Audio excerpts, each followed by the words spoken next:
Sturgeon's Law, or Sturgeon's Revelation, is an adage stating that 90% of everything is crap. This was coined by famous author and critic Theodore Sturgeon. The video game industry.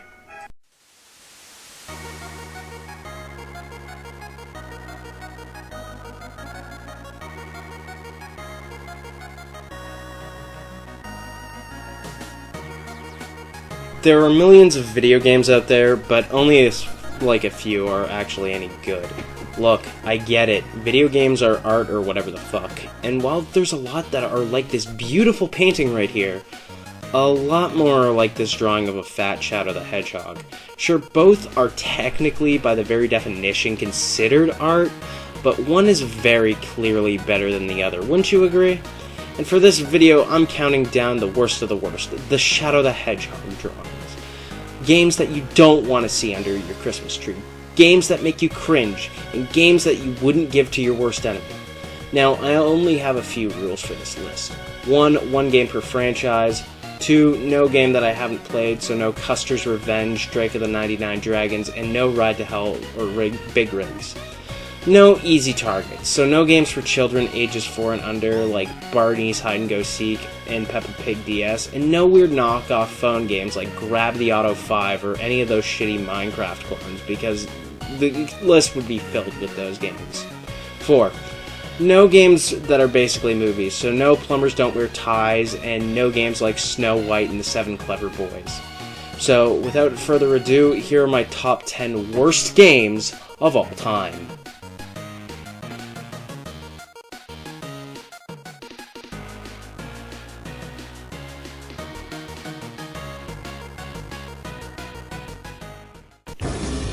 When I first watched Igor, I was about 8 years old. I didn't really think much of it, I just thought it was mediocre and promptly moved on with my life. Since Igor was an animated movie, released in the late 2000s, it got a video game to coincide with the movie. And boy did it ever stink! Igor for the Wii is absolutely dreadful to play. The combat in this game is mind-numbingly awful. It's a platforming game with the most bare-bones platforming I've ever seen. It's a co-op game that no one will want to play with you.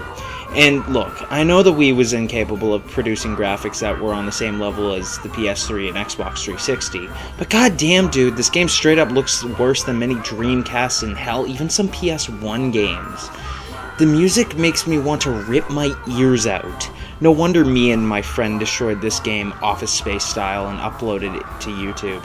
That video is gone now, but I still remember it like it was yesterday, even though it was 10 years ago. Bottom line is, if you want a fun co-op game, just play any of the LEGO games. You'll have a far better experience.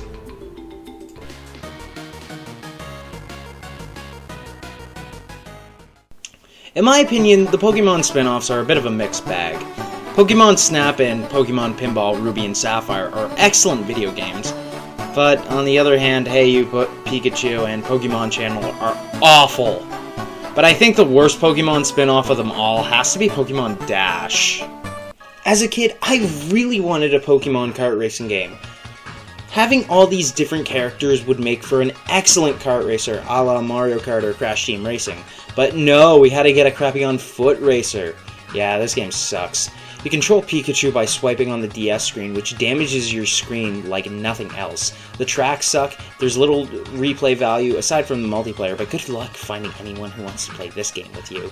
And you can't even play as any other Pokemon besides Pikachu.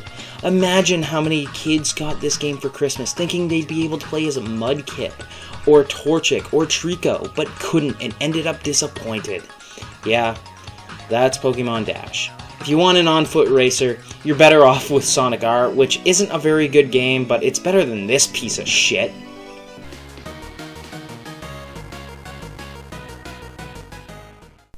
After the release of Driver 1 and 2, the open-world crime game craze exploded. The most famous of these open-world crime games was undoubtedly the Grand Theft Auto 3D games, which eclipsed Driver in popularity, and every open-world game that came after GTA 3 was often unfairly compared to it. Some of these crime games were actually pretty good, like Saints Row, Mafia, and The Simpsons Hit and Run. But man, oh man, were there ever some shitty one. Like True Crime and Wheelman. But I think the worst has got to be Crime Life Gang Wars. Crime Life is the unwanted love child of Grand Theft Auto and the Warriors. Seems like a match made in heaven, but the game isn't even in the same ballpark as those two games. Crime Life is a game that desperately tries to be cool. It is the video game equivalent of my middle school bully.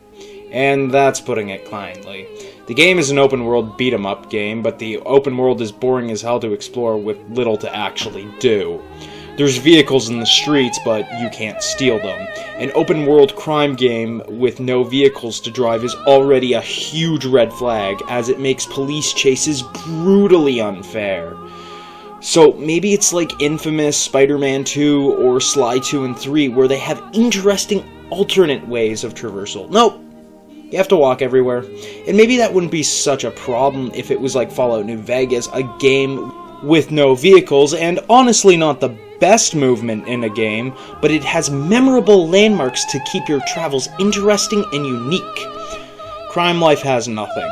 The graphics are putrid here, and I know that the games that this game is ripping off, the Grand Theft Auto PS2 games, don't have the greatest graphics ever, but at least they make up for it by having some unique aesthetics.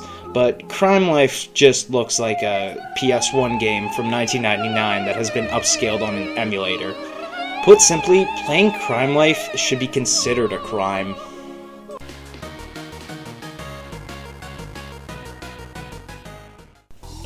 They say imitation is the sincerest form of flattery, but when it comes to Rough Trigger, I'd be more insulted than anything.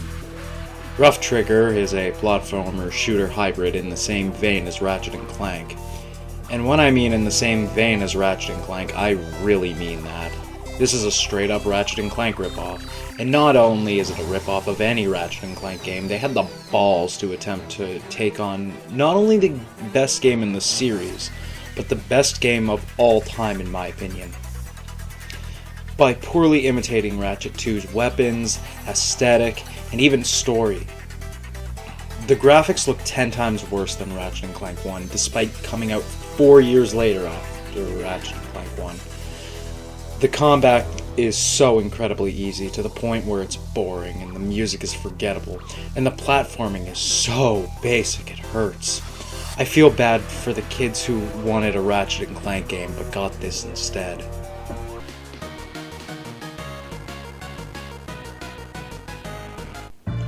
Whoever thought Bubsy needed to be brought into the third dimension should be tried for war crimes.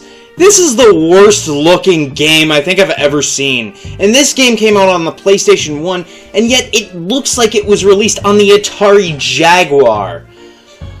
Couple that with awful music, awful controls, and one of the worst voices for a main character ever. You have a recipe for easily one of the worst video games of all time.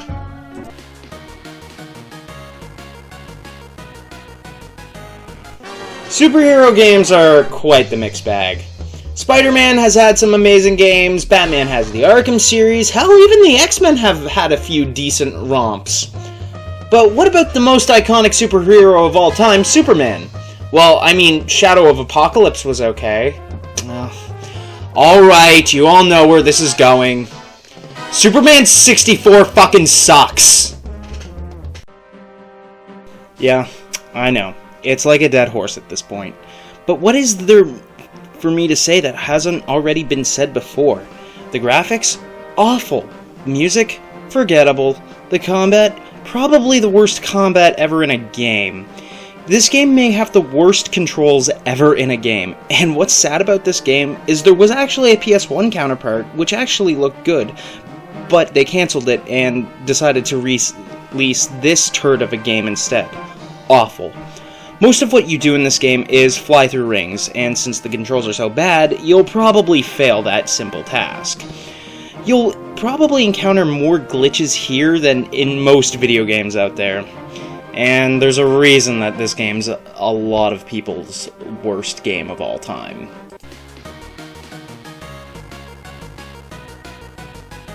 I just want to know one thing. How the fuck was this game released in 2007? Jesus Christ.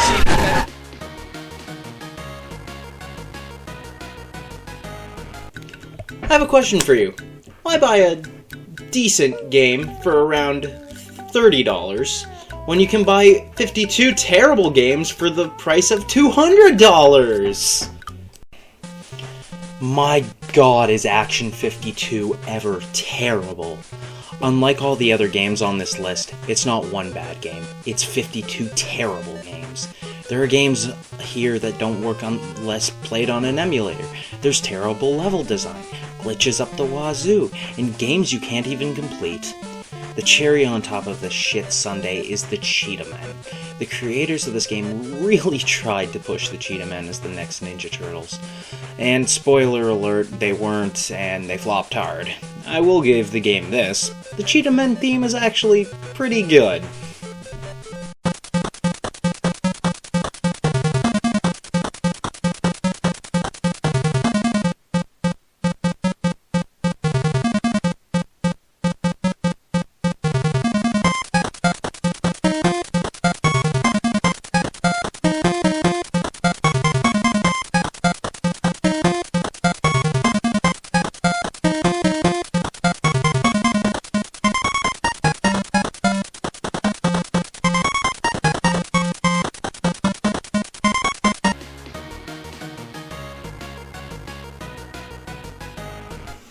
The one positive Simpsons skateboarding has is they actually got the voice actors from The Simpsons to do the characters' voices, but goddamn, they never shut up. Little tricky.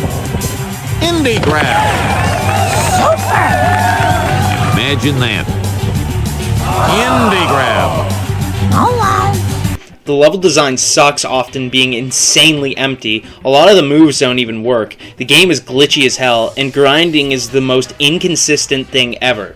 There was no reason to play this game in 2002, even if you were a fan of The Simpsons, or hell, even a fan of skateboarding. You were better off waiting a year for Hit and Run if you were a Simpsons fan, or if you wanted to play a good skateboarding game, well, you had the Tony Hawk games. Now, as bad as these last 9 games were, they are nothing compared to the abomination that is this last game. But first, some honorable mentions. Or dishonorable mentions, I suppose?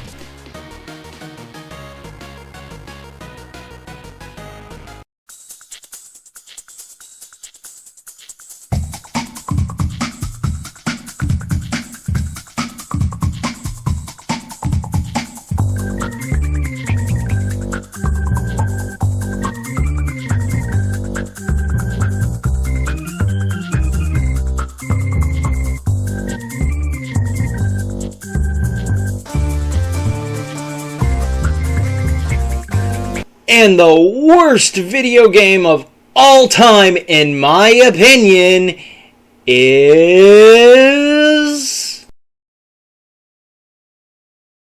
Cheesy is bad. So bad. It's a platformer with Resident Evil controls. The story is nonsensical, the gameplay is absolute trash, and it's incredibly inconsistent. Sometimes it's a weird 3D platformer with Resident Evil controls, sometimes it's a 2.5D platformer with Resident Evil controls, and sometimes it's a top-down shooter. There's a gun, but you can't see the bullets that fly out of the gun. The graphics are mediocre. The music? Okay, I'll give it that. It's actually not all that bad. What baffles me is the game actually got some decent reviews at the time of its release, and I want to know how and why. Why and how? The controls are excruciatingly bad. I thought Crash 1 had way too much momentum when Crash jumped, but Cheesy barely slows down after letting go of the D-pad. I'm the TheRekounasShow, and I think Cheesy is the worst game ever made. Thank you so much for watching. If you'd like to see more like this, please like, share, tap that bell, and subscribe. And share with your friends.